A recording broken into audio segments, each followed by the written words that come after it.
Welcome back to 1 Military Camp. I've already done a review of the game if you want to check that quickly in the video description below, and this is the third episode of us covering the campaign. The first episode, I showed you how to create a good base. Then in the second episode, I showed you how to create a good army, and in this third episode, we're gonna try to just win completely. Have the highest soldiers, the highest building, all of this. But this episode is not starting great because we just finished a mission where 2 out of our 4 soldiers died, or at least they are in prison. The good thing is it was my lower level soldiers, tier 1 and tier 2, not the tier 4 ones, but still. So what we're gonna do is we're gonna check the war pigs to see if there's actually some of those soldiers we can buy, right? There's actually artillery over here. They're not that great as you can see, but they also don't cost that much, so we can buy that. I don't actually even remember how much space I have in my base right now, but let's buy 2 of these. Oh, and there's a threat. Somebody inside the perimeter. Where? Oh, over here. This drone and we got it. Oh, it did destroy this one, but that was okay. We didn't get too much damages. Okay, so let's assign a building. We have space in the barracks for those new soldiers, and we're gonna make sure that we train them before we send them to war. Same for this one over here. Get trained to the barrack. We have a couple of people that got injured by the drone, so let's make sure we send them to the infirmary. The base has definitely been growing, as you can see, especially over here. We have more and more barracks, more and more individual houses, private houses, but also there, right? Slowly but surely we're getting to all of the advanced buildings. Let's see. Yeah, we need 10,000 for the super soldier. That's gonna take a bit of time. Instead, I think what we're gonna do is over here, because increase the efficiency of the worker by 50%, plus also being able to assign a fourth worker to our 2 research lab. That's gonna be a great one. Grade done. Yeah, they look better for sure. So we have increase and we have 1 more space. The question is, do we have any researchers? No, I don't see anybody there, so we're gonna recruit. Is there? Yeah, a brainiac over here. Perfect. So you're going to be a researcher. We don't have private houses. I need to build some, and we're going to make sure that first you get trained. So hired. Is there another brainiac? Yes, over here. Same thing. Go over here and get trained first. So we need 2 more houses. We're making tons of money now, so that's not the problem. After completing 1 more successful mission, we're meeting another of the enemy's general, Berker, Demir, I don't know, Demir. Tell me in the comments what you think it should be pronounced. Luckily for you, this time I only came to talk. What will happen?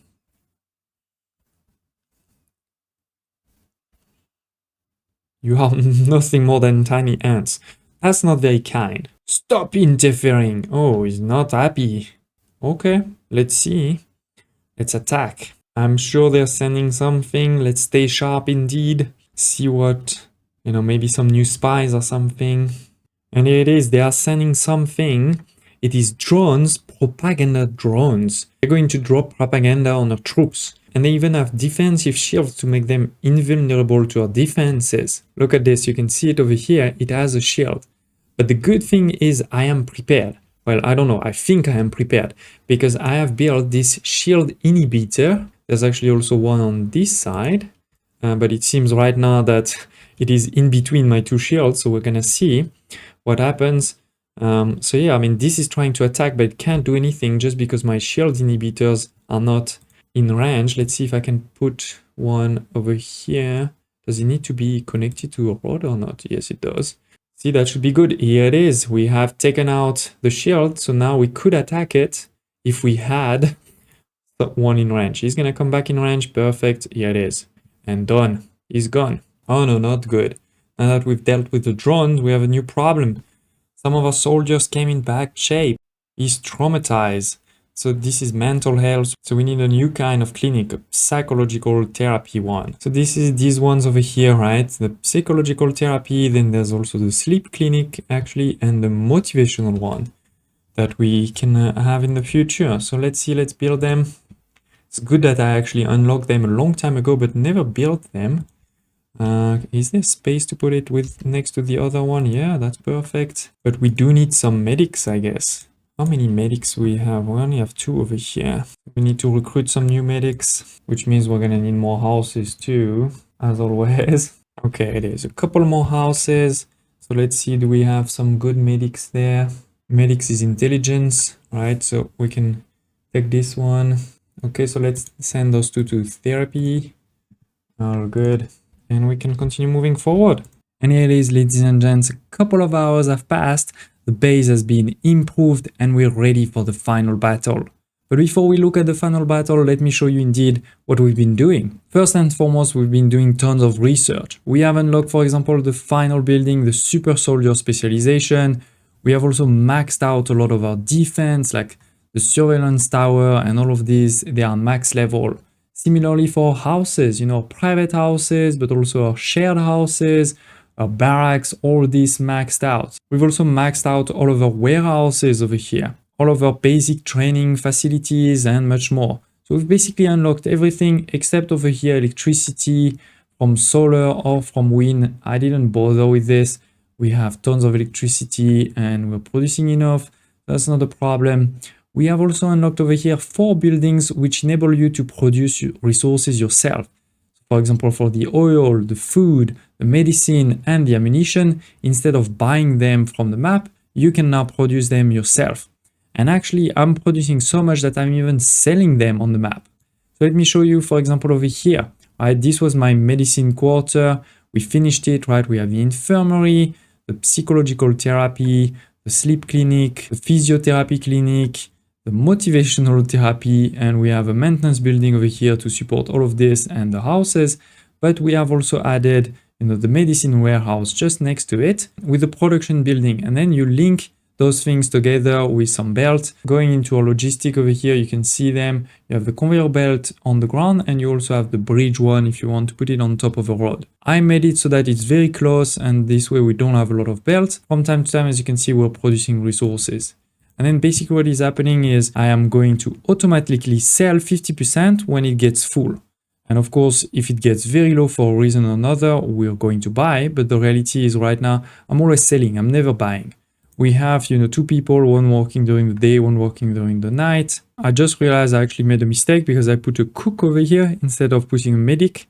Because you can see that it is a yellow building, so it requires a lot of intelligence, not a lot of speed. But anyway, I'm still producing enough. If we move over here into electricity corner, we have all of these generators that are, by the way, level 3, if I'm not mistaken, yes. And we have next to it the oil extractor.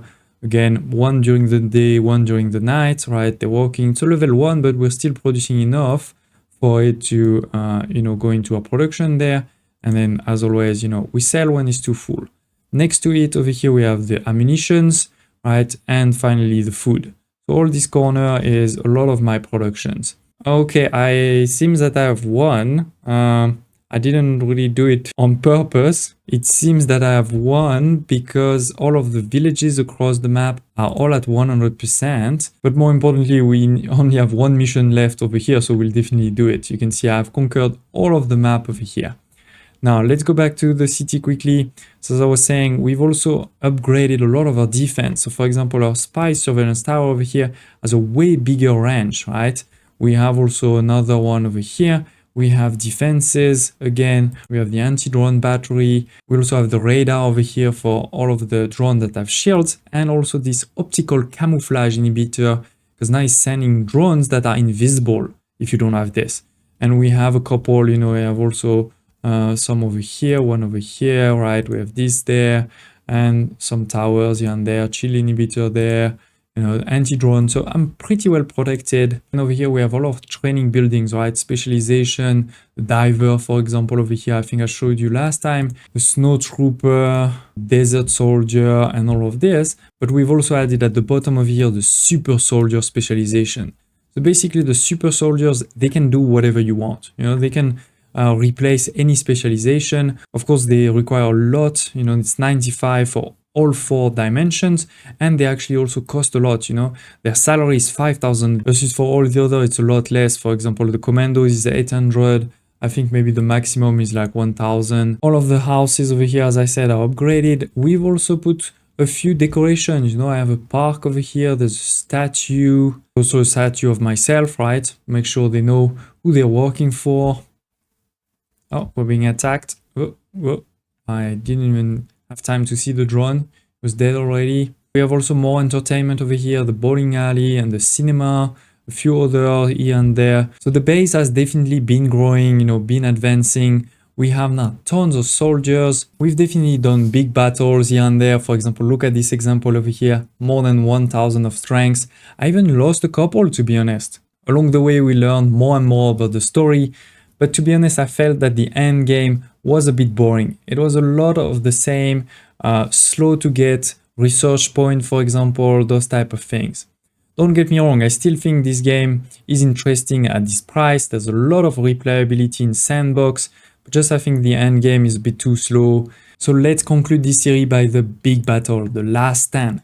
And you can see that I have perfect soldiers, right? They have 100 on all 4, but they also have 100 of XP for whatever the specialization is. So basically their power is 219 for all of them. I think that's the maximum. So let's go for it. You definitely do need a big army. You can see the enemy is almost 1000. And here it is, we did it. Dragon's defenses are done. It's time to walk into his office. Let's go. Oh, bad news, 3 members of the squad were injured. Well, at least they didn't die. That's the important thing. Stop right there! Oh, by the way, spoiler alert, if you don't want to hear the story, don't look, but he's a time traveler. And here it is. The poor guy. 5, 4, 3. What's happening? Attacking from behind. Boom, boom, boom. Good job. We're safe. Yeah, go to prison. Or not. Ooh. What is he doing? He's definitely a time traveler somehow. Or a traveler somehow. But it is. That's the end of the campaign. Congratulations, you have reached the top rank. You are a living legend. Thank you for following this series with me. If you haven't seen my full review of the game, don't hesitate to check in the video description below. Also, don't hesitate to check the full channel. We have, of course, many other games that we're covering. So I hope to see you there.